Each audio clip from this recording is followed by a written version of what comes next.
আকীদায় শিরিক লালন করছেন আর দাপট দেখাচ্ছেন। শিরিক আকীদা কি আমি একটু ইঙ্গিত দেই, আপনারা মনে রাখেন। এই দেশে যত দল আছে ইসলামের নামে, সবার মধ্যেই একটা অন্যতম আকীদা আছে। শুধু যারা আহলে হাদিস বলে পরিচিত এ দেশে, গোটা বিশ্বে যারা সালাফি বলে পরিচিত, তারা বাদ দিয়ে সকল দলের মধ্যেই আকীদাটা আছে। সেটা কি? আল্লাহ মানুষের দেহের মধ্যে প্রবেশ করে। ইয়াহিল্লু আল্লাহু ইহিল্লু ফিল ইনসান, একটা আকীদা চালু আছে যাকে হুলুল বলা হয়। আর আরেকটা যখন এই স্তর যখন পার হয়, তখন মানুষ সরাসরি আল্লাহর মধ্যে প্রবেশ করে, যার মধ্যে কি ফানা ফিল্লাহ, এই কথাটা বলে।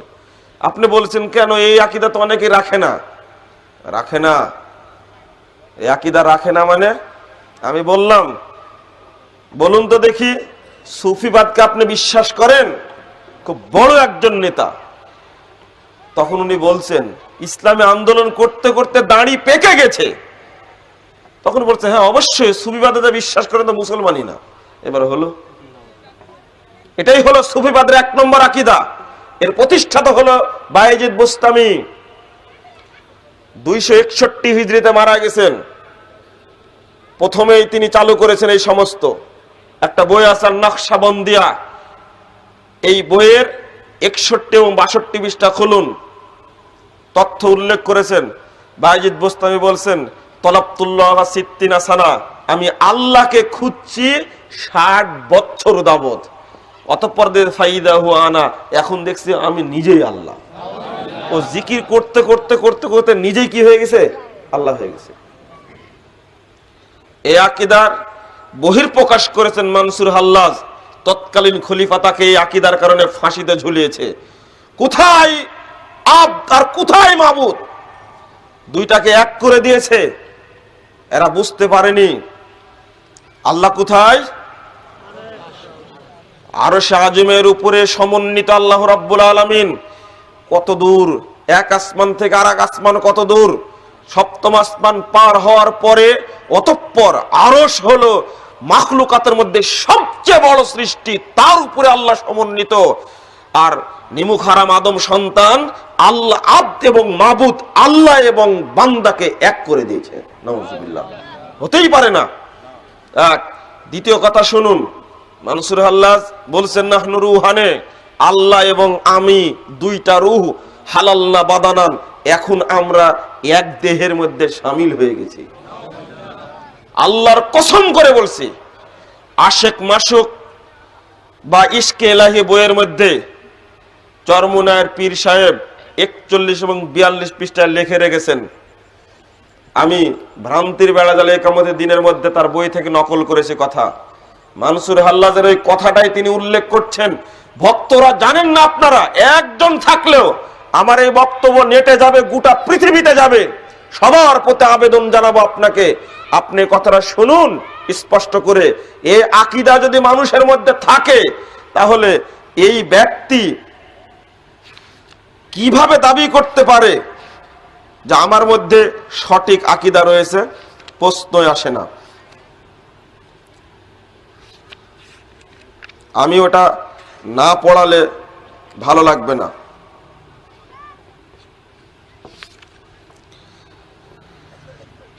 দেখছেন, ওগো আমার মাসুক মাওলা, আমি আপন কুদরতি নজরে আমার দিকে চাহিয়া দেখুন, আমি এখন আমি নাই, আমি আপনি হইয়াছি, আর আপনি আমি হইয়াছেন।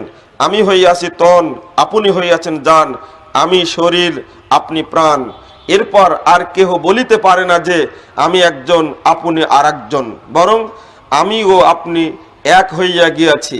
অর্থাৎ আমি আপনার জামালের খুশির মধ্যে ডুবিয়া গিয়াছি, আমার ওজুদ ফানা হইয়া গিয়াছে এবং আমার রূহ আপনার নূরের সাথে মিশিয়া গিয়াছে। আমিও যখন লয় হইয়া গিয়াছি, তখন আমি আর কোথায় আছি?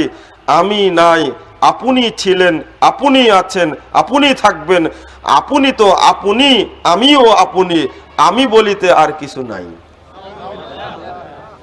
অতঃপর তিনি লিখেছেন মানসুর হাল্লাজ এরূপ আল্লাহ পাকের মুরাকাবা করিতে করিতে আল্লাহর নূরের মধ্যে গরক হইয়া হঠাৎ একদিন বলিতে লাগিলেন আনাল হক, আমি আল্লাহ, আমি আল্লাহ, আমি। হুবহু কথা নকল করলাম আপনাদের কাছে।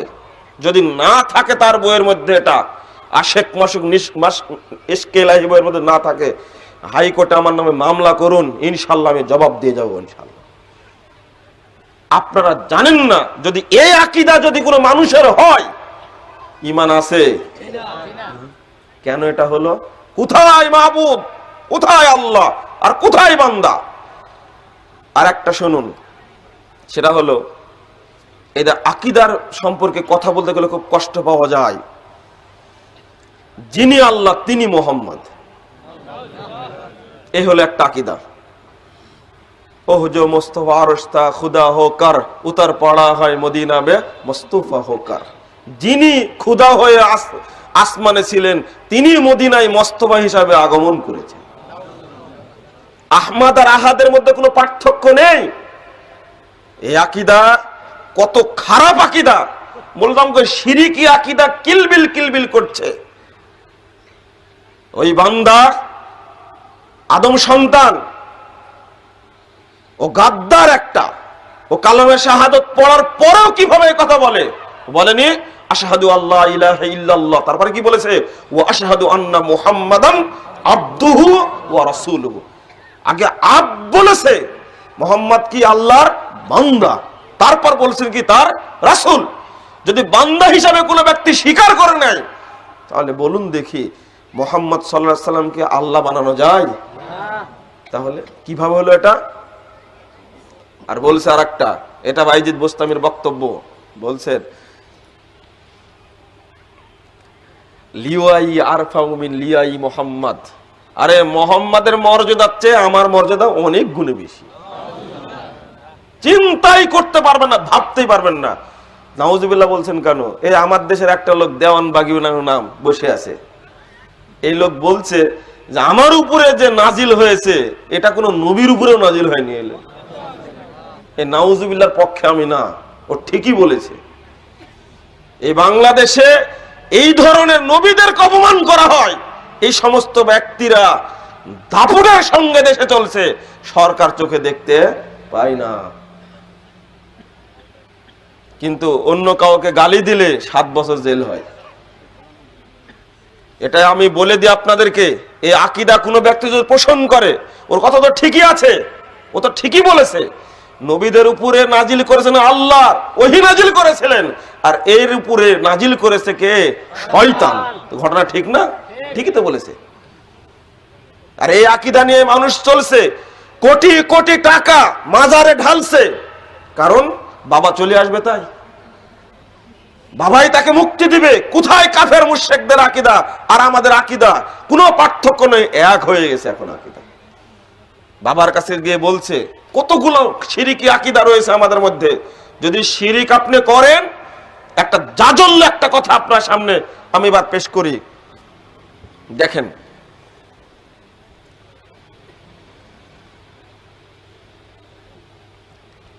সেটা হলো আমাদের মধ্যে একটা আকীদা চালু আছে, অলিরা, পীররা, বুজুর্গরা কবরে জীবিত থাকে এবং ভক্তরা মনে করে যে আমাদের কথাগুলো শুনেন আর আমাদের ইবাদত গুলো আল্লাহর কাছে পৌঁছে দেন। এই জন্য ইসালে সোয়াবের অনুষ্ঠান করা হয়, কোরআন বক্সানোর অনুষ্ঠান করা হয়, হয় না? দিব্যি চলছে কোরআন বক্সানোর অনুষ্ঠান। কোথায় পেলেন ইসালে সোয়াবের অনুষ্ঠান? এটাই বলেছিল যখন তাদেরকে বলা হলো তোমরা এই সমস্ত ব্যক্তির কাছে যাও কেন, সূরা জুমার 3 নম্বর আয়াত, তখন তারা বলেছে মা না'বুদুহুম ক্বালু না'বুদুহুম ইল্লা লিয়াবুদুল্লাহা ইল্লা লিয়ুকাররিবুনা ইলাল্লাহি যুলফা। আরে মুহাম্মদ, তুমি পাগল নাকি? আমরা তো তাদের ইবাদত করি না, আমরা তার কাছে যাই, তার ইবাদত করে এই জন্যই তারা যেন আমাদের কথাগুলো, আমাদের ইবাদতগুলো আল্লাহর কাছে পৌঁছে দেয়। কাফেরদের আকীদা আর আমাদের আকীদার মধ্যে কোনো পার্থক্য থাকলো? তাহলে আমরাও তো যাই পীরের দরবারে ইখলাসের সাথে, মসজিদের ওই নিমুখ হারাম দোয়া করছে, চোখ দিয়ে পানি পড়ে না, কিন্তু মাজারের দরগায় গিয়ে হাত তুলে দোয়া করতে কাঁদতে কাঁদতে কাঁদতে ওর দাড়ি শরীর পর্যন্ত ভিজে যাচ্ছে। তাহলে ইখলাস ছাড়া শিরিক করছে, হিসাব করে না। অথচ হাদিসটা শুনুন, সহিহ বুখারীর 1010 নম্বর হাদিস, মূল বুখারী খুলুন 137 পৃষ্ঠা হাদিসটা আসছে। আল্লাহর নবীর মৃত্যুর পরে, আবু বকর রাদিয়াল্লাহু আনহুর মৃত্যুর পরের ঘটনা।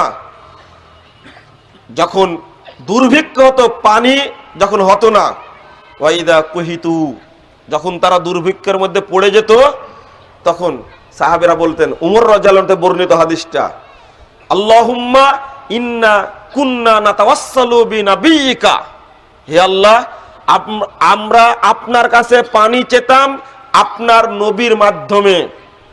ওয়া ইন্না নাতাওয়াসসালু বিআম্মি নাবিয়িকা, এখন আমরা আপনার নবীর চাচার মাধ্যমে পানি চাচ্ছি, আমাদেরকে পানি দান করুন।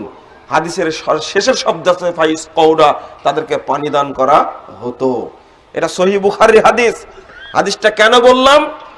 মৃত কোন ব্যক্তির কাছে চাওয়া যায় না, চাওয়াটা হলো শিরক। যদি কোনো ব্যক্তি মাপ চায়, কোন মৃত পীরের কাছে গিয়ে, কোন মৃত ব্যক্তির কাছে গিয়ে যদি ক্ষমা চাই কোনো ব্যক্তি, তার নামে যদি কোনো ব্যক্তি দান করে, এটা হলো শিরকে আকবার, ও ইসলাম থেকে খারিজ হয়ে যাবে। কারণ এখানে দেখুন, যে মদিনায় নবী মুহাম্মদ সাল্লাল্লাহু আলাইহি ওয়াসাল্লাম শুয়ে আছেন, ওই মদিনায় সাহাবা কেরাম কবরের কাছে না গিয়ে রাসূলের জীবিত চাচা আব্বাসের কাছে গিয়ে বললেন, আমাদের জন্য আপনি দোয়া করুন। ব্যক্তির মর্যাদা নয়, জীবিত ব্যক্তি। এখানে বলা যাবে না যে রাসূলের চাচার মর্যাদা আছে বলে তাই তিনি পরহেজগার মানুষ, বুজুর্গ মানুষ, তার কাছে যেতে হবে। মৃত না, জীবিত ব্যক্তির কাছে।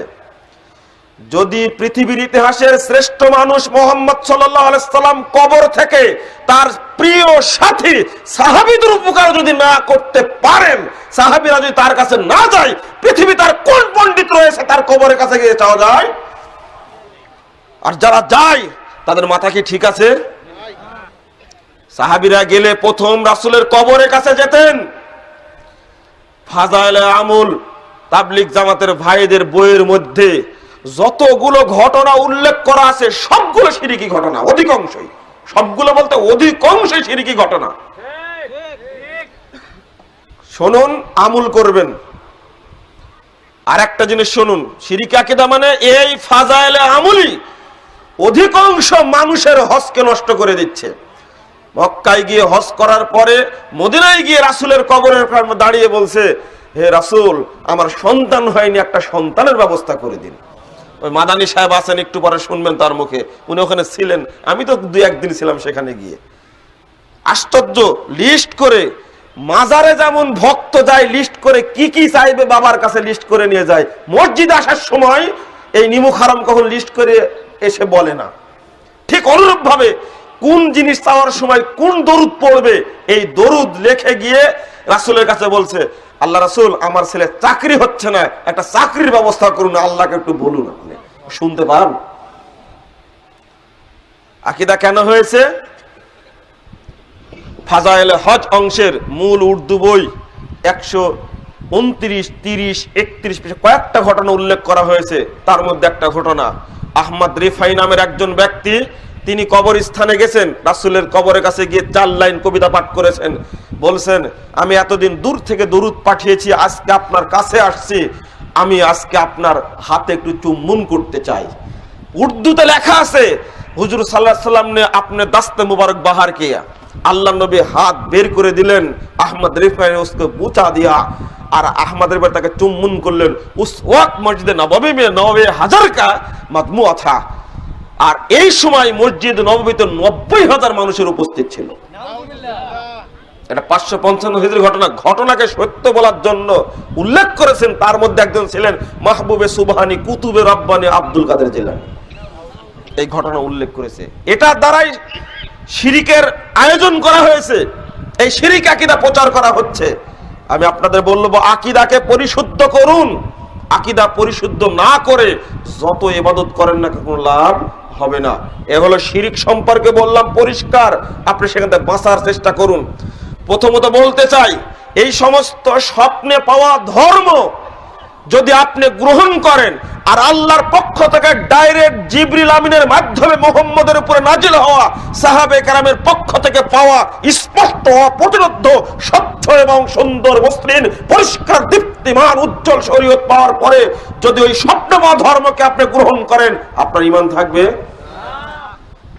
ইলিয়াস সাহেব নিজে বলছেন তার বইয়ে মালফুজাতে ইলিয়াস, তার সাক্ষাৎকার উর্দুতে প্রকাশিত হয়েছে, আপনি খুলেন মাকতাবাত আজহারে পাবেন গিয়ে। মালফুজাতে ইলিয়াস 51 পৃষ্ঠায় 50 নম্বর অনুচ্ছেদের মধ্যে তিনি নিজেই বলছেন, আজকাল মুসফার খুয়াব মে উলুমে সুইয়া কা ইলকা হতা হয়, আজকাল আমার উপরে স্বপ্নে সহি ইলম নাজিল হচ্ছে। ভাই কৌশস কারক মুঝে নীন্দ জিয়াদা আয়ে, এই জন্য আমি চেষ্টা করছি ঘুম যেন বেশি বেশি আসে। ডাক্তার আর হাকিম সাহেব কে মাশওয়ারা से मेरे सिर पर तेल मालिश कराया ताकि नींद में ज्यादा तारक्का आ गई। বলছে নিজেই, যখন কবিরাজ আর ডাক্তার পরামর্শে মাথায় তেল মালিশ করালাম তখন ঘুমের মধ্যে ডুবে গেলাম। এরপরে তিনি বলছেন, इस तबलीग का तरीका भी मुझ पर ख्वाब में मुनकाशिफ हुआ है, এই তাবলীগের তরিকাও আমার উপরে স্বপ্নে নাজিল হয়েছে। দেখেন, যদি বইয়ের মধ্যে না থাকেন মামলা করেন আমার নামে, আপনি নিজেই দেখতে পারবেন। কখনো আলেমের উদ্ধৃতি দিবেন না, অত সহজ নয়। হাদিস শুনিয়ে দিই, সহিহ বুখারীর 2য় খণ্ডের 1050 পৃষ্ঠা একটা হাদিস বর্ণিত হয়েছে। আল্লাহ নবী বলছেন, শেষ জামানায় আসবে দেখবে দুআতুন আলা আবওয়াবে জাহান্নাম, জাহান্নামের দরজায় দাঁড়িয়ে এক শ্রেণীর আলেম মানুষকে পথ জাহান্নামের মধ্যে নিয়ে যাবে, ডাকবে। ওদিকে মান আজাবাহুম ইলাইহা কাযাফু ফিহা, যেই ব্যক্তি এই আলেমদের ডাকে সাড়া দিবে, এই দায়ীদের ডাকে সাড়া দিবে, ওই ব্যক্তিকে ধরে ওরা জাহান্নামের মধ্যে ফেলে দিবে। কে বলছেন এটা? আল্লাহ নবী বলছেন, শেষ জামানায় ওরাই জাহান্নামের দরজায় দাঁড়িয়ে থেকে বলবে এইদিকে আসো, এইদিকে আসো। যে ওদের ডাকে সাড়া দিবে তাই তাকে জাহান্নামের মধ্যে নিক্ষেপ করবে। রাসূল সাল্লাল্লাহু আলাইহি ওয়াসাল্লাম কে বললেন, হুজাইফা সিফহুম লানা ইয়া রাসূলুল্লাহ, আল্লাহ নবী তাদের পরিচয় ব্যক্ত করুন। তখন তিনি বললেন, ওহুম মিন জিলদাতিনা ওয়া ইয়াতাকাল্লামুনা বিআলসিনাতিনা, আরে তারা তো আমাদের মতোই চামড়ার মানুষ, তারা আমাদের মতোই কথা বলবে। তবে সহিহ মুসলিমে আসছে 77 পৃষ্ঠায়, 76 পৃষ্ঠায় আসছে 2য় খণ্ডে, কুলুবুহুম কুলুবুশ শায়াতিন ফি জুসমানিন, তবে তার পরিচয় হলো মানুষ রূপী দেহের মধ্যে শয়তান, অন্তরটা হলো শয়তানের অন্তর। আমি বলছিলাম এই জায়গায় আলেমদের দ্বারা প্রতারিত হওয়া যাবে না। কোরআন এবং সুন্নাহ ভিত্তিক যিনি কথা বলেন তার কথা শুনতে হবে। যে কথা ভুয়া, যে বইয়ে কোনো রেফারেন্স নেই, ওই বই পড়া যাবে না। বেহেশতি যে ওর নিয়ামুল কোরআন, মুকসুদুল মুমিনিন এবং ফাজাইল আমুল, মানুষকে এই সমস্ত বইগুলো পড়ানোর মাধ্যমে তাদেরকে বেদলির কথা দ্বারা মানুষকে সব নিয়ে যাচ্ছে শিরক এবং বেদাতের দিকে। এই সমস্ত বই স্পর্শও করা যাবে না। আপনাদের সচেতন থাকতে হবে, না হলে শিরক বেদাতে দেশ ভর্তি হয়ে যাবে। এখনই সচেতন হতে হবে, কোনো উপায় নেই। কেন এটা আপনি বুঝতে পারছেন? এগুলোর মধ্যে শিরক ছড়াচ্ছে, আপনি কেন গ্রহণ করছেন? দ্বিতীয় কথা, আমি যেটা বলছিলাম, কবরে যিনি মারা গেছেন তার কাছ থেকে কোনো জিনিস আশা করা যাবে না, তিনি শুনতে পান না।